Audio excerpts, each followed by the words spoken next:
Peace and greetings. So I don't plan on being on here too long, but I just came. I don't even really know well, yes I do.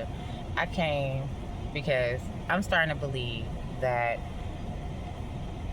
part of my mission in life is to be a walking example of the mercy and the grace of divine protection and guidance. And with that comes a lot of other things that aren't so fun. So people hear the divine protection, divine guidance, and they're like, oh, you get everything you want. Everything always goes your way. But the reality of it is that is not the case. But it is a beautiful thing still at the end of the day, because it could always be worse, right? And part of what's provoking this is the divine protection and guidance I've been given throughout my life, and the type of things I've been had to deal with and go through.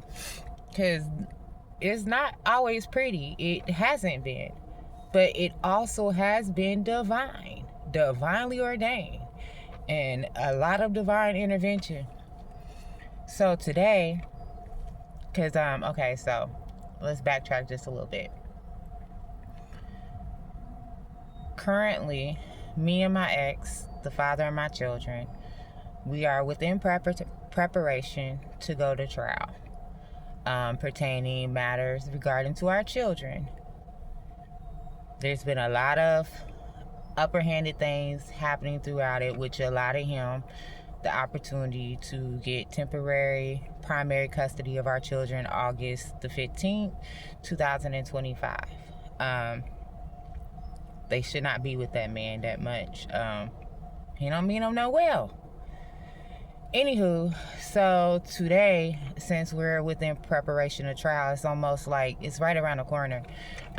It'll be the week of February the 17th, 2026. So technically, it's right around the corner. I go to the courthouse today because part of preparing for trials, you have deadlines. So I had to turn in the pre-trial report by today because I needed to have it served to his attorney by 12 noon. I managed to do that. But this is how the divine protection, guidance, and divine intervention works. I get there and I end up getting one of the clerks that's done seen me throughout this case. She done seen a whole bunch of stuff. In the first 2 solid years, I had to take my babies with me every time we were pulled in those court rooms. I had to take them with me because nobody on his side of the family was helping. I didn't really have no help, and they did amazing. They did. So I ended up getting paired with her when it came to filing my pre-trial report. And we were talking, she kind of was like, I haven't seen you in a while. And I'm like, I haven't seen you in a while neither. And she was like, well, that's probably a good thing. I was like, no, because I still been having to be up here. I just been trying not to have to be up here as much. She was like, well, that's still a good thing.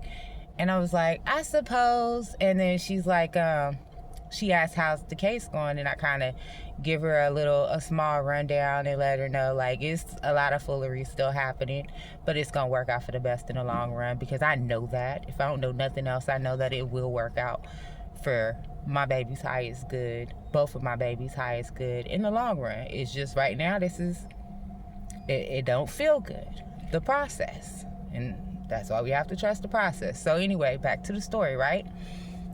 So as I'm in the process of filing this documentation, I'm not really sure why or what led her to this, but she had a hunch to check her system to see if they have filed anything recently, or if there are any pending court dates before the trial, because I told her it's the week of the 17th and we still have to do the trial confirmation to know exactly when it is. And she goes, let's just check this out. So she checks it out. Turns out my ex-attorney filed a few different motions on the 5th of January. And from the paperwork that I see, it seems as if there might have been a hearing with a judge that was held on the 13th of this month. And there's a hearing set for the 22nd of this month. However, I have not got any notification from the lawyer, from his lawyer. I haven't been served any of these documents, so I didn't know anything about any of this. I didn't know about the filing on the 5th. I didn't know about the alleged possible hearing that they had on the 13th. And I did not know about the hearing that's coming up on the 22nd. On top of that, today, while I'm learning about this and I'm filing my trial report paper, I also learned that today is the last day that they'll be doing in-person services when it comes to family court cases, meaning when you go to the courthouse and you have to turn in, file paperwork and stuff of the sort, that's no longer gonna be eligible because I guess their funding has been cut or whatnot, so that's not gonna be able to happen no more. So I say all that, and I share all that to share that if I wouldn't have listened, because I almost didn't want to go file the trial report today. They haven't been doing things according to the court rules as far as my ex and his attorney. They haven't been, pretty much they've been doing everything they possibly could and possibly could to try to obstruct my due process. And it doesn't make it any better that in order for them to been able to pull off some of the foolery that they've pulled off within obstructing my due process, they have to have inside help. There have to be there's people helping them make these decisions and signing documents saying, okay, let's do this. But that's a whole nother topic because it is corrupt. It seems, and it is, because there's a lot of things that shouldn't be happening. So again, I say all that to say that if I wouldn't have listened to what I was being guided, because I heard very loud and clear when I was like, well, I don't want to file this stuff. They're not doing it. It's like, well, you're not them. You have to still be within compliance of doing the things you're supposed to be doing, even when people are intentionally and maliciously doing things that interferes with what you're needing to do and interfere with your reality. You still have to be within compliance, because then at least that way you're doing what you're supposed to be doing. So if I wouldn't have went to the courthouse today with the intentions and didn't go as early as I went, because I went early, if I wouldn't had went there today and went as early as I went, because I didn't even want to go when I left, I possibly would not have known that what's happening is happening and that we have a court date on the 22nd, because he's asking for a family law order. He wants he wants revisements on the temporary parenting plan, which there's none submitted inside this. In the last parenting plan, they managed to get a commissioner to sign off on a parenting plan that excludes me from being around my children any other time other than Saturdays and Sundays, as far as on a normal basis, unless he allows me to do so, while violating my due process, because I wasn't given any time to review these paperworks, because I was given these paperworks via email the same day as we were supposed to have this hearing. Literally a few, like maybe 30, 40 minutes before the hearing. So I didn't have any time to review those paperworks. The commissioner was very aware of it, and she still signed off on it. That's a violation of my due process, my parental due process. So then with this, if it wasn't for me learning that today and that kind lady giving me the information, because none of the other clerks there would have had did what she did. None of them would have been like, hey, let's just check this out. And half the time when you ask any of the other clerks, could they check your files to see if there's anything new, they tell you they can't do that. They don't have access to it, but they do. And so it was a blessing, and it had to be nothing less than divine intervention, that this woman decided, she had a hunch. She said, let's check this out. Found out that it was some little questionable things happening, that there was, motions filed on the 5th, and, a hearing set for the 22nd of this month. And so it gave me enough time to put in some paperwork in response to those motions and stuff. And I share that, and I'm getting a little emotional, so I ain't gonna cry. I'm gonna do my best not to. I'll do that by myself. But I'm getting a little emotional because that's what comes with divine protection and divine guidance, divine love, and all that stuff.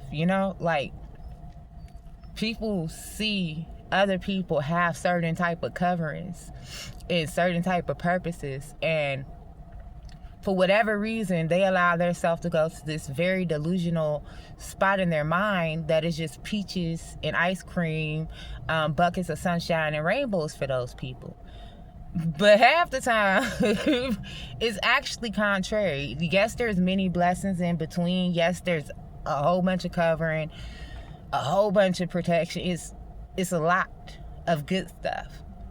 But there's a lot of scary things that those individuals have to face and overcome to even get to the point where that protection is as strong as it is, or that guidance is as strong as it is, or that divine intervention happens the way it happens.